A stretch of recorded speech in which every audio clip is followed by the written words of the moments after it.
அனைவருக்கும் தினம் ஒரு தகவல் சார்பாக இனிய வணக்கங்கள். இன்றைக்கி நம்ம பார்க்க போகிற பதிவு நாளை ஆடி செவ்வாய்.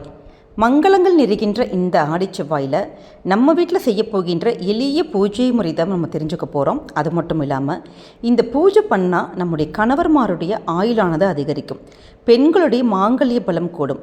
அது மட்டும் இல்லாமல் நம்ம திருமாங்கல்யத்திற்கு குங்குமம் வைக்கிறப்ப நம்ம சொல்ல போகின்ற அந்த அற்புதமான அந்த மந்திரங்கள், ஸ்லோகங்கள் அதை பற்றி தெரிஞ்சுக்க போகிறோங்க.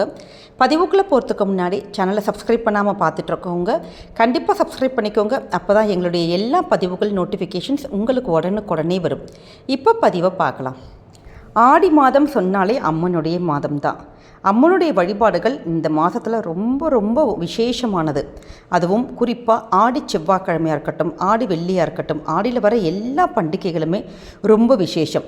குறிப்பாக இந்த ஆடி செவ்வாய்க்கிழமையில் பெண்களை விரதம் இருந்து வழிபாடு பண்ணால் வீடானது ரொம்ப சுபிக்ஷம் அடையும்னு சொல்லுவாங்க. எதற்காக இப்படி சொல்லியிருக்காங்க நம்ம முன்னோர்கள் அப்படின்னு கேட்டிங்கன்னா, நம்முடைய வாழ்க்கையில் நம்முடைய ஜாதகத்திலே நமக்கு அதாவது நம்ம பிறந்தப்போ ஒரு ஜாதகம்னு ஒன்று எழுதியிருப்பாங்க. அப்படி நமக்குன்னு ஒரு விதியை எழுதியிருப்பாங்க பார்த்தீங்களா. அதில் என்ன தோஷங்கள், என்ன கஷ்டங்கள் எதுவாக இருந்தாலும் நம்முடைய அதாவது செவ்வாய் தோஷமாக இருக்கலாம், ராகு தோஷமாக இருக்கலாம், நாக தோஷமாக இருக்கலாம், அப்படி என்ன தோஷங்கள், மாங்கல்ய தோஷங்கள் எதுவாக இருந்தாலுமே அந்த எல்லா பாதிப்புகளுமே அது இந்த பூஜையானது, அதுவும் இந்த அம்பாளை வழிபட்டு நம்ம ஆடி செவ்வாய்க்கிழமை பண்ண போகின்ற அந்த பூஜை நிச்சயம் தடுத்து நிறுத்தி நமக்கு நல்ல சுபிக்ஷங்களையும் ஐஸ்வர்யங்களையும் தேடித்தருங்கிறது ஒரு ஐதீகம். அப்படிப்பட்ட இந்த ஒரு பூஜையை ஆடி செவ்வாய்க்கிழமையில் அம்பாளை நினச்சி நம்ம வீட்டிலே இருந்து ரொம்ப சுலபமான முறை, ரொம்ப கஷ்டப்பட்டுலாம் நம்ம பண்ணுற இதே இல்லைங்க, ரொம்ப எளிய முறையில் எப்படி இந்த ஒரு பூஜை பண்ணுறது அப்படின்னு தான் நம்ம தெரிஞ்சுக்க போகிறோம். ஆடி செவ்வாய்க்கிழமையில் நம்முடைய வீட்டெல்லாம் சுத்தமாக வச்சுக்கிட்டு பூஜை ரூம் எல்லாமே நம்ம சுத்தமாக வச்சுருப்போம். அந்த நாளில் நம்ம காலையிலே குளித்து நம்ம பூஜை அறையில் ஒரு தீபம் மட்டும் ஏற்றிருப்போம். அன்றைய தினம் உங்களுக்கு எந்த பூக்கள் உங்கள் வீட்டில் கிடைக்குதோ அந்த பூக்கள் வச்சுட்டு நீங்கள் சுவாமிக்கு வச்சுட்டு நீங்கள் ஒரு தீபம் மட்டும் ஏற்றிக்கோங்க. ஏற்றிட்டு நிறைய பேருக்கு விரதம் நம்ம எடுப்போம். ஏன்னா நம்முடைய ஆனால் ஒரு சிலருக்கு அந்த உடல் சூழ்நிலைகளுக்கு ஏற்ற மாதிரி நீங்கள் மாற்றிக்கணும். ஒரு சிலங்க பால் பழம் சாப்பிட்லாம், இல்லாட்டி 2 நேரம் நீங்கள் விரதம் இருந்துட்டு ஒரு நேரம் சாப்பிடலாம். அப்படி நீங்கள் முழுக்க எதுவுமே சாப்பிடாமல் இருந்தாலும் சரி, இல்லை ஒரு நேரம் மட்டும் விரதம் இருந்து அப்படி பண்ணாலும் பரவாயில்ல.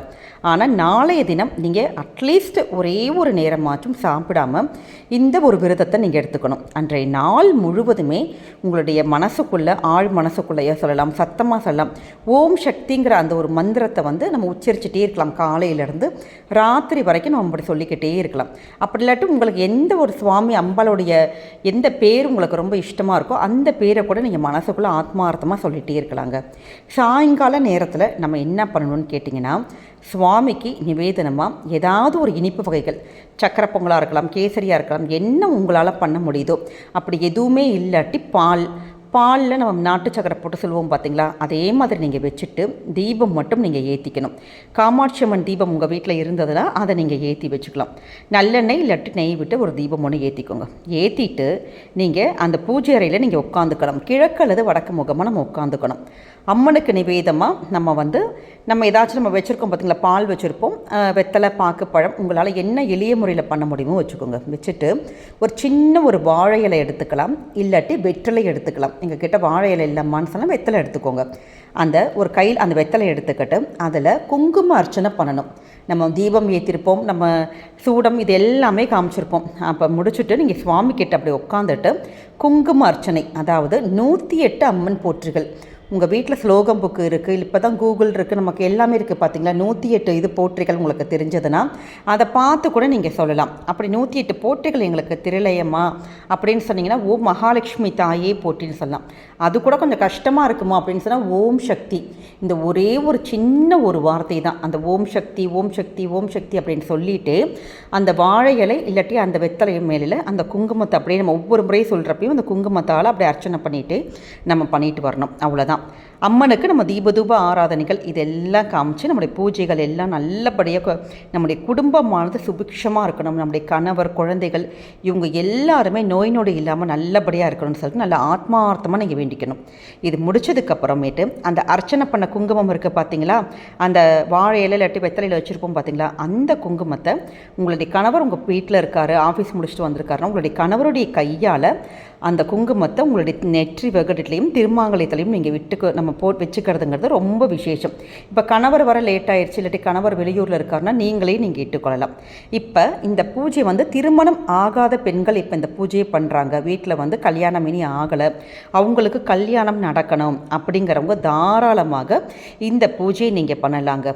அதே மாதிரி குழந்தை பாக்கியம் இல்லை எங்களுக்கு, நாங்கள் குழந்தை பாக்கியத்துக்காக பண்ணலாமான்னு கேட்டாலும் இதை நீங்கள் பண்ணலாம். ஆனால் என்ன பண்ணணும்னு கேட்டிங்கன்னா, இந்த மாதிரி விரதம் இருக்கிறவங்க காலையிலேருந்து சாப்பிடாமல் நம்ம கடைசியாக இந்த தீபாராதனையெல்லாம் காமிச்சிட்டு இந்த 108 நம்ம இந்த அர்ச்சனையெல்லாம் பண்ணுறோம் பார்த்திங்களா, இதெல்லாம் முடித்ததுக்கப்புறம் தான் நீங்கள் விரதத்தை நிறைவு பண்ணணும். ஏன்னா இது ரொம்ப ரொம்ப அதாவது திருமாங்கல்யத்துக்காக, திருமண வரத்துக்காகவாக இருக்கட்டும், இல்லை தோஷங்கள் ஏதாவது இருக்குது, நம்முடைய கணவர் நல்ல ஆயுளாக இருக்கணும், நமக்கு நல்ல தீர்க்க சுமங்கலி யோகம் வரணும்னு சொல்லிட்டு செய்யக்கூடிய ஒரு வழிபாடு. அதனால் நீங்கள் இந்த குங்கும அர்ச்சனை பண்ணியிருக்கோம் பார்த்தீங்களா, இந்த குங்கும அர்ச்சனையை என்ன பண்ணணும்னு கேட்டிங்கன்னா, அந்த குங்குமத்தை, இதுதான் ஒரு முக்கியமான விஷயமே, அந்த குங்குமத்தை சுமங்கலி பெண்களுக்கு உங்கள் கையால் நீங்கள் கொடுக்கணும். இப்போ உங்கள் வீட்டுக்கு யாரையாச்சும் கூப்பிட்டு நீங்கள் இது எங்கள் வீட்டில் பூஜை பண்ண குங்குமம்னு சொல்லி கொடுத்தாலும் பரவாயில்ல. அப்படி வீட்டுக்கு யாருமே வரமாட்டாங்கம்மா எங்களுக்கு அப்படின்னு சொன்னீங்கன்னா, நீங்களே அக்கம் பக்கத்து இருக்கிறவங்க வீட்டில் போய் கொடுக்கலாம். இல்லை பக்கம் வீட்டில் இருக்கிறவங்க எங்களுக்கு அந்த அளவுக்கு ஒன்றும் பழக்கங்கள் இல்லை, அப்படி யாருமே இல்லைன்னு நினச்சிங்கன்னா, அம்மன் கோவிலில் எல்லா இடமும் கூட்டமாக இருக்கும், அதுவும் ஆடிச்செவ்வாயில் ரொம்ப விசேஷமாக இருக்கும். அங்கே போயிட்டு இந்த குங்குமத்தை, அர்ச்சனை பண்ண அந்த குங்குமத்தை நீங்கள் ஒரு 11 பெண்களுக்கு நீங்கள் கொடுத்து பாருங்கள். நிச்சயம் அது அவ்வளோ ஒரு விசேஷ பலன்கள் கொடுக்கும். உங்களுடைய இல்லற வாழ்க்கையானது உங்களுடைய ஆயுசுக்குமே உங்களுக்கு ரொம்ப ரொம்ப இனிமையாக சந்தோஷமாக உங்களுடைய வாழ்க்கையானது இருக்குங்க. அப்படிப்பட்ட மிக அற்புதமான ஒரு எளிய முறையில் பண்ணக்கூடிய இந்த ஒரு பூஜை.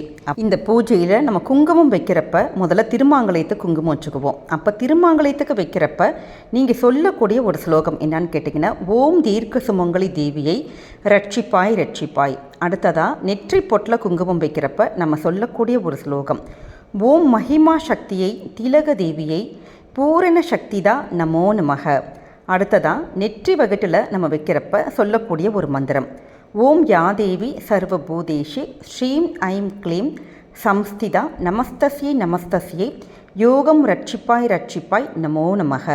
இந்த எளிய மந்திரங்களை நாளைக்குன்னு மட்டும் இல்லைங்க, எப்பெல்லாம் உங்களுக்கு நெற்றி வகிட்டில் இது மாதிரி பொட்டு வைக்கிறோமோ, திருமாங்கலத்தில் வைக்கிறோமோ, அப்பெல்லாம் சொல்லி பாருங்கள், எப்படிப்பட்ட மாங்கல்ய தோஷமும் போய் உங்களுடைய வாழ்க்கையானது ரொம்ப சந்தோஷமாக இருக்கும். கல்யாணம் ஆகாத பெண்கள் இந்த பூஜை பண்ணிங்கன்னா நிச்சயமாக திருமண யோகமானது கூடி வரும். நாளைய தினத்தை தவற விடாதீங்க. அம்மனுடைய அருளானது எல்லாருக்குமே பரிபூர்ணமாக கிடைக்கட்டும் நாங்களும் இறைவன் கிட்ட வேண்டிக்கிறோம். இந்த பதிவானது உங்களுக்கு நிச்சயம் பிடிச்சிருக்கும்னு நினைக்கிறோம். பிடிச்சிருந்த ஃப்ரெண்ட்ஸ் அண்ட் ஃபேமிலி மெம்பர்ஸ்க்கு ஷேர் பண்ணுங்கள். நம்ம சேனலை சப்ஸ்கிரைப் பண்ணாமல் பார்த்துட்டு இருக்கவங்க சப்ஸ்கிரைப் பண்ணி உங்களுடைய ஆதரவுகள் கொடுங்க. மீண்டும் சந்திப்போம். நன்றி, வணக்கம்.